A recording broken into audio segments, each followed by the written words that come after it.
వైఎస్ఆర్ కాంగ్రెస్ పార్టీలోకి విశ్వనాథరావుపేట పంచాయతీ నుంచి కొంతమంది తెలుగుదేశం పార్టీ అభిమానులు చేరడం జరిగింది. దాన్ని ఉద్దేశించి మేము మాట్లాడటం జరిగింది. అయితే నిన్న పాపం తెలుగుదేశం పార్టీ మండల కన్వీనరు చాలా చక్కగా నటించాడు. అది ఈ మాట ఎందుకు అంటున్నానంటే, సహజంగా ఆయన కోపం రాదు. చాలామంది చెప్తుంటారు, మీ కన్వీనర్ సంగతి ఏంటంటే వాడికి రోషం లేదా, వాడితో మనం ఏం చేస్తాం, అందుకని రోషం లేని వాడికి మోసమే లేదని. అతనికి ఎప్పుడు రోషం రాదు, కోపం రాదు. కాకపోతే అధిష్టానాన్ని మెప్పించేదానికోసంగా చాలా చక్కగా కోపం వచ్చినట్టు ఊగిపోతా బల్లలు సరస్తా భలే నటించాడు. ఆయన నటనా సౌకర్యానికి వందనాలు తెలియజేసుకుంటున్నాం. ఇకపోతే వాళ్ళు చెప్పింది ఏంటంటే, నేను చెప్పింది ఏంటంటే, అక్కడ మాట్లాడుతూ ఎక్కడో దారిని పోయే వాళ్ళని తీసుకొచ్చి కండ వేసి వైసీపీకి big shock, YCP convener Bogolu మండల కన్వీనర్ వీరరఘుకి షాక్ అని వార్తలు రాస్తున్నారయా. ఈ వార్తలు రాసే పచ్చ మీడియా అయితేనేమి, మళ్ళా నొక్కి చెప్తున్నా, ఈ వార్తలు రాసే పచ్చ మీడియానైతేనేమి మళ్ళా చెప్తున్నా, కావ్య కృష్ణారెడ్డి చేసిన కుక్క బిస్కెట్లు తినే పచ్చ మీడియా వాళ్ళలారా అని చెప్పి నేను మాట్లాడింది వాస్తవం. దానికి కట్టుబడి ఉన్నా ఈరోజు కూడా. ఎందుకంటే ఈ మాట అనేది ఈరోజు మా పార్టీలో నుంచి టీడీపీలో ఉన్నట్టు మీరు రాసుకుంటున్న వార్తలు ఏవైతే ఉన్నాయో, ఒక్కరికైనా వైఎస్ఆర్ కాంగ్రెస్ పార్టీలో సభ్యత్వం ఉన్నట్టు కానీ, వైఎస్ఆర్ కాంగ్రెస్ పార్టీ కార్యక్రమాల్లో పాల్గొన్నట్టు కానీ, వారు వైఎస్ఆర్ కాంగ్రెస్ పార్టీ కార్యకర్తలు అయినట్టు కానీ మీరు కానీ నిరూపిస్తే, చాలా మీరు కానీ నిరూపిస్తే మీరు చెప్పిన దానికి నేను సిద్ధం. రెండోది, ఆయన నిన్న చెప్పాడు, వాళ్ళు మా తెలుగుదేశంకు సంబంధం లేదు, ఎవరి భాస్కర్ అన్నాడు. ఇదిగో చూసుకో, ఎవరో ఈ భాస్కరు, నీ పక్కనే కూర్చో ఉన్నావు నాగేశ్వరరావు, చూడు బాగా. ఓ పక్క నువ్వు, ఓ పక్క పెద్దలు 2019లో తెలుగుదేశం పార్టీ తరఫున పోటీ చేసినటువంటి కాటమరెడ్డి విష్ణువర్ధన్ రెడ్డి గారు. నెక్స్ట్, మీ జాతీయ ప్రధాన కార్యదర్శి వేదా రవిచంద్ర గారితో దేవరకొండ భాస్కర్ ఫోటో. ఇప్పుడు కూడా మీ పార్టీ కదా. తర్వాత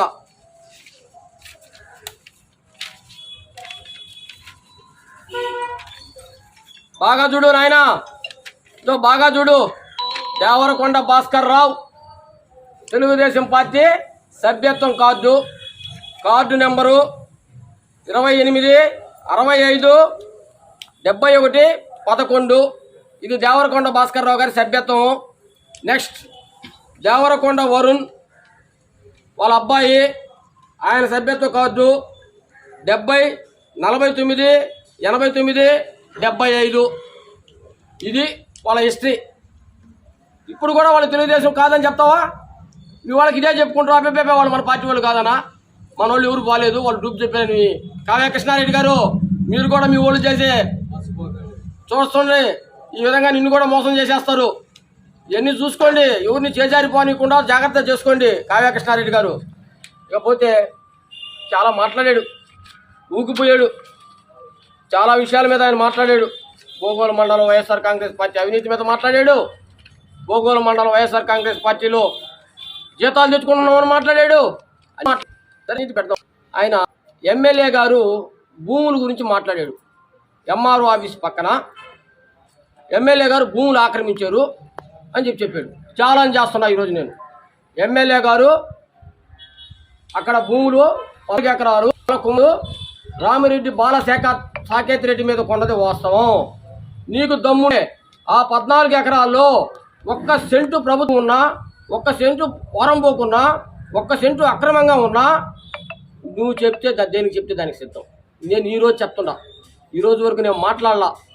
చెంచులక్ష్మపురంలో 473 సర్వే నెంబరు, చెంచులక్ష్మలో 470 సర్వే నెంబర్, గుంట పోరంబోకు ఎవరు ఆధీనంలో ఉందనా? నా నీతులు చెప్పేవాడు అయ్యా, ఎవరు స్వాధీనంలో ఉంది నాయన? వేరే సర్వే నెంబర్ వేసుకొని రిజిస్ట్రేషన్ చేయించుకొని నువ్వు అనుభవిస్తున్నావు నాయన. నీ పార్టీని ఆ రోజు అధికారంలో అడ్డం పెట్టుకొని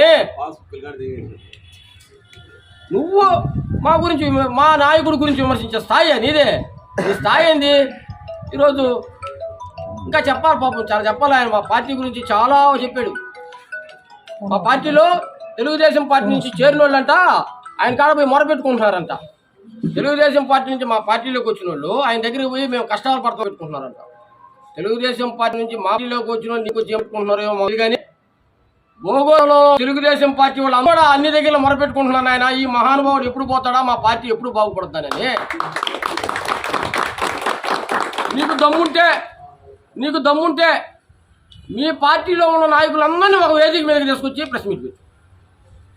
మీ పార్టీలో ఎన్ని గ్రూపులు ఉన్నాయో నేను చెప్పను, జనాలకు అందరూ తెలుసు కాబట్టి అందరినీ ఒక వేదిక మీదకి తీసుకొచ్చి నువ్వు ప్రెస్ మీట్ పెట్టు.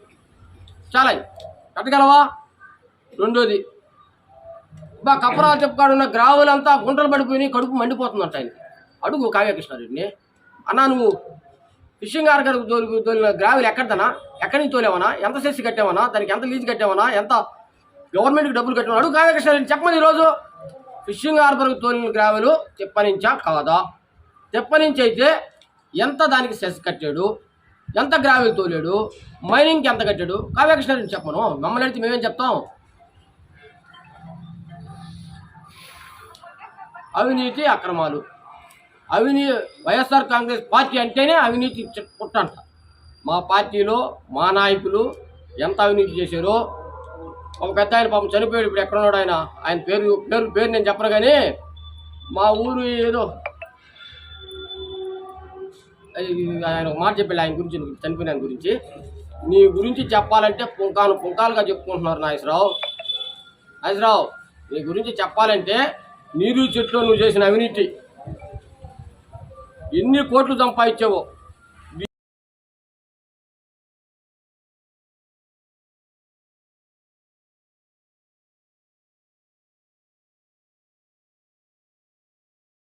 చెప్పాలంటే పుంకాలుగా చెప్పుకుంటున్నారు నాగేశ్వరరావు.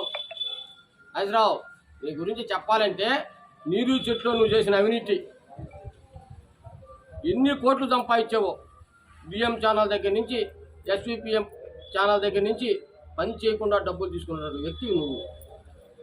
పక్క వాళ్ళు కూడా లేకుండా పార్టీలో తరివేసినటువంటి వ్యక్తివి నువ్వు ఈరోజు వైఎస్ఆర్ కాంగ్రెస్ పార్టీ గురించో లేదా మా శాసనసభ్యుల వారి గురించో విమర్శించే స్థాయి నీకు. ఇంకోటి కూడా చెప్పాడు ఆయన, బల్లగుద్ది పాపం లేని ఆవేశం తెచ్చుకొని కావ్యకృష్ణారెడ్డి కోసం నటిస్తూ బల్లగుద్ది చెప్పాడు ఆయన. ఈ మండలంలో భారీ మెజార్టీ తీసుకురాబోతున్నాం, కావ్యకృష్ణారెడ్డి గారిని గెలిపిపోతున్నాం అని. మండలం గురించి మాట్లాడుకున్నావా, పంచాయతీ గురించి మాట్లాడుకున్నావా, నీ బూత్ గురించి మాట్లాడుకున్నావా? చాలా. నీ ఓటు విశ్వనాథపేట పత్తూరులో ఉంది, నీవు నివాసం ఉండేది భోగోలు పంచాయతీలో. 193వ బూత్లో నువ్వు నివాసం ఉంటున్నావు. 193వ బూత్లో నువ్వు నివాసం ఉంటున్నావు. అదేవిధంగా పత్తూరులో 191లో నీ ఓటు ఉంది. ఈ 2 బూతుల్లో మండలం అంతా వదిలేద్దాం, పంచాయతీలు కూడా వదిలేద్దాం. ఈ 2 బూతుల్లో ఏదైనా ఒక్క బూత్లో నువ్వు కానీ ఒక్క ఓటు మెజార్టీ తెచ్చినా నేను రాజకీయ సన్యాసానికి సిద్ధం. నువ్వు సిద్ధమా? మేము కోరుకునేది కూడా దేవుణ్ణి ఏంటంటే శివరాత్రి రోజు శివ సాక్షిగా చెప్తున్నా, మాలపాటి నాగేశ్వరరావే తెలుగుదేశం పార్టీ కన్వీనర్గా ఉండాలా. ఇదే విధంగా వాళ్ళ పార్టీ ఇట్లాగే దినదినాభివృద్ధి చెందాలా. మా పార్టీకి అన్ని సర్పంచులు, అన్ని ఎంపీటీసీలు ఎట్లా గెలిచామో రేపు రాబో ఎన్నికల్లో కూడా గతంలో కన్నా ఎక్కువ మెజార్టీ తీసుకురావాలని అంటే మాలపాటి నాగేశ్వరరావు గారే తెలుగుదేశం పార్టీ కన్వీనర్గా ఉండాలా. ఎందుకంటే ఆయన పాపం మండల కన్వీనర్ కదా, చాలా పెద్ద స్థాయి అయింది, మండలాన్ని అంతా శాసిస్తాడు. అటు విశ్వనాథ పంచాయతీ, భోగోలు పంచాయతీ 2 మేజర్ పంచాయతీలు. 2 మేజర్ పంచాయతీల్లో రేపు పొద్దున ఎన్నికల్లో చూడబోతున్నాం, ఆయన 50 మెజార్టీ కూడా చూడబోతున్నాం. మళ్ళా చాలా 191వ బూత్ నీ ఓటు ఉండేది, ఆ బూత్లో కానీ నువ్వు నివాసం ఉండేది 193వ బూత్ భోగోలు పంచాయతీ, అక్కడ కానీ నీ పక్కన కూర్చున్న చెంచాలు కానీ, ఆ చెంచాలు కూడా చెప్తున్నా నేను, ఒక వార్డు మెంబర్ని ఒక ఊళ్ళో గెలిపించుకొని చెంచాలు కూడా మద్యం సేవించి ఏంటే మాట్లాడటం కరెక్ట్ కాదు. వీళ్ళందరూ కూడా మీ వార్డుల్లో ఎక్కడైనా ఒక్క ఓటు మెజార్టీ తెచ్చినా లేదా ఒక పంచాయతీ వార్డు మీరు గెలుచుకున్నా మేము రాజకీయ సన్యాసానికి సిద్ధం. మీరు సిద్ధమా? మొన్న జరిగినటువంటి కార్యక్రమం, ఆ ర్యాలీని చూసి, ఆ పార్టీలో చేరినటువంటి చూసి మరి కడుపు మండింది అనుకోవాలో లేక నిరాశ నిస్పృహలకు లోనయ్యారు అనుకో మాకైతే తెలియదు. కానీ వాళ్ళు మాట్లాడిన భాష, మాట్లాడిన వ్యవహారం మంచి పద్ధతి కాదు. మేము ఈరోజు పక్కా ఆధారాలతో సహా మేము చూపిస్తున్నాం. మీకు దమ్ము ధైర్యం ఉంటే వైఎస్ఆర్ కాంగ్రెస్ పార్టీ కుటుంబ సభ్యులను ఒక్కరినైనా మీ పార్టీలోకి తీసుకెళ్ళి ఆ రోజు మాకు చెప్పాడు ఆయన. యజ్ఞండ్రిక మాజీ సర్పంచ్ పేరు ఈయన తెలియలే, మాకు తెలుసుతాను. ఆయన పేరు కూడా తెలియదు. యజ్ఞండ్రిక మాజీ సర్పంచ్ అన్నాడు కానీ ఆయన పేరు కూడా ఈయన తెలియదు. ఆయన పేరు దేవదానం. ఆయన ఏదో వీళ్ళ పార్టీలోకి స్వచ్ఛందంగా చేరితే మేము బలవంతంగా కండ వేసాం. స్వచ్ఛందంగా చేరేమో అని అంటే మా దగ్గరకు వచ్చి కండ వేపించుకున్నాడు ఆయన. బలవంతంగా అర్ధరాత్రి తీసుకెళ్ళి కండ వేసింది మీరు. రెండో మాట, నా ఇంటి చుట్టూ ఉండేవాళ్ళు ఎవరో బలహీన వర్గాల వాళ్ళు పోయి పార్టీలో చేరితే వాళ్ళు మేము భయపెట్టామంట. ఒక్కరిని మీడియా ముందుకు తీసుకొచ్చి మమ్మల్ని భయపెడుతున్నారనో మమ్మల్ని బలవంతం చేస్తున్నారనో ఒక్క చేత చెప్పి, అదేవిధంగా నేను చెప్పిస్తా. ఆ రోజు మీరు వాళ్ళని ఏ విధంగా మభ్యపెట్టి అక్కడికి తీసుకెళ్ళారు, వాళ్ళకి ఏ విధంగా కండవాళ్ళు చెప్పారు, అక్కడ ఉన్న వాళ్ళకి తీసుకొచ్చి నేను ప్రెస్ మీట్ పెడతా.